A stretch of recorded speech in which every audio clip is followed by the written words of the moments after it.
देना सही है। किसने किया? प्रहलाद जी ने।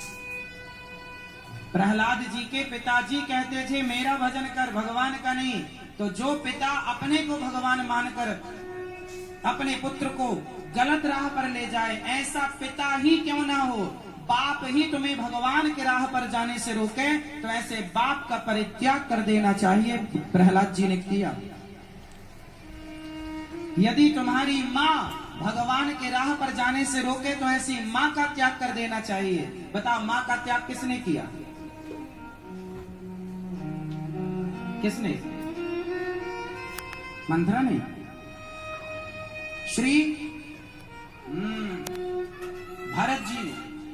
भरत जी की माँ क्या कहती है कि तुम राजा बन जाओ और राम के पास मत जाओ। भरत जी ने अपनी माँ से कहा तुम्हारे मुंह में कीड़े क्यों नहीं पड़ गए जब तुमने मेरे राम को वनवास भेज दिया।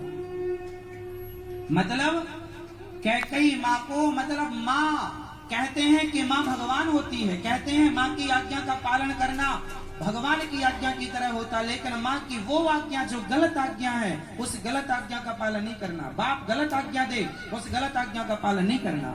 प्रहलाद जी ने पिता की आज्ञा का पालन नहीं किया और भरत जी ने अपनी माँ की आज्ञा का पालन नहीं किया। माँ को पलटकर भरत जी ने कभी माँ नहीं कहा, आज से तुम मेरी माँ नहीं। कीड़े क्यों नहीं पड़ गए? गाली दे दी। अब माँ को गाली देना कितना बड़ा पाप है, पर भरत जी ने गाली दी तुम्हारे मुंह में कीड़े क्यों नहीं पड़ गए। किसके लिए? राम के लिए, भगवान के लिए। माँ को छोड़ा, राज्य सिंहासन को छोड़ा, लेकिन भगवान को नहीं छोड़ा। भगवान को छोड़ के राज्य का करेंगे क्या? काम का क्या करोगे? कर तो रहे हो सालों से काम ही तो करके आए हो यहाँ, और यहाँ से जाके काम ही तो करोगे।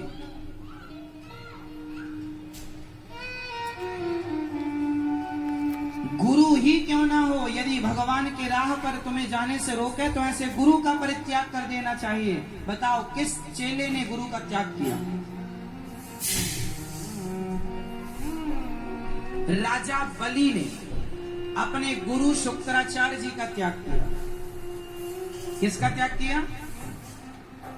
राजा बलि ने किसका त्याग किया? शुक्राचार्य जी कह रहे थे कि वामन भगवान जब आए तो शुक्राचार्य जी ने कहा इन्हें 3 पग भूमि दान मत दो, दान देने से रोका।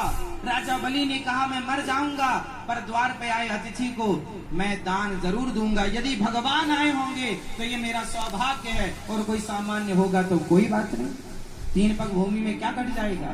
शुक्राचार्य जी ने कहा ये भगवान वामन 53 है, कोई हो मैं दान दूंगा, और यदि आप रोकेंगे मैं आपका परित्याग करता हूँ। राजा बलि ने अपने गुरु का त्याग किया पर भगवान को नहीं छोड़ा।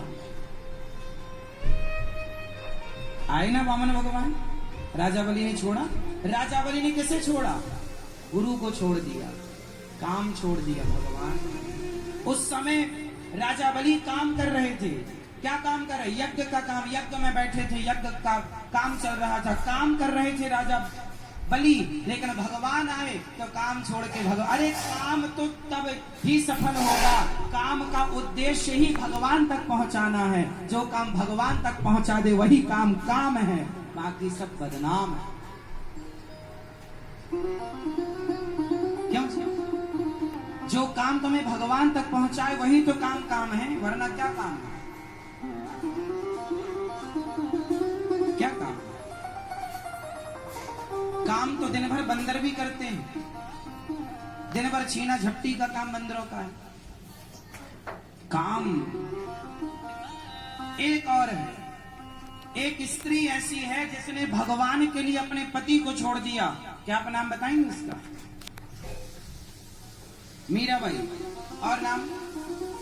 मीराबाई। और एक स्त्री, एक नहीं बहुत, मतलब जिन्होंने पति को छोड़ा भगवान के लिए। कौन है वो? गोपियां। मीरा तो है, गोपियां। गोपियों ने भगवान के लिए, अभी मैंने क्या सुनाया कि गोपियों ने सारा काम छोड़ दिया भगवान के लिए। पति छोड़े, पुत्र छोड़ा, परिवार छोड़ा। किसके लिए? हे प्रभु आपके लिए। हमारे देश में साधु संत सब छोड़ देते हैं, किसके लिए? भगवान के लिए। ये साधु संत परिवार छोड़ देते हैं, पलटकर अपनी माँ, अपने भाई, अपनी परिवार में किसी की तरफ झांकते नहीं है और केवल भगवान के लिए पागलों की तरफ रोते रहते हैं। भगवान की याद है, भगवान के लिए तेरे कारण सब जग छोड़ा, सब छोड़ दिया। चैतन्य महाप्रभु का नाम सुना होगा, सब छोड़ दिया उन्होंने, लेकिन श्री कृष्ण को नहीं छोड़ा। मीराबाई ने सब छोड़ दिया, पति मरा, रोई नहीं, लोग कह रहे रोले तेरा पति मर गया, तू विधवा हो गई। मीरा बोली ऐसे वर को क्या वरूं जो जन्मे और मर जाए, वरिये वर गोपाल को मेरे चुंडो अमर कर जाए। मैंने तो भगवान को अपना माना था, इसे कभी अपना मानी नहीं है, मरे जिए मुझे क्या। सब छोड़ा किसके लिए? भगवान को नहीं छोड़ा।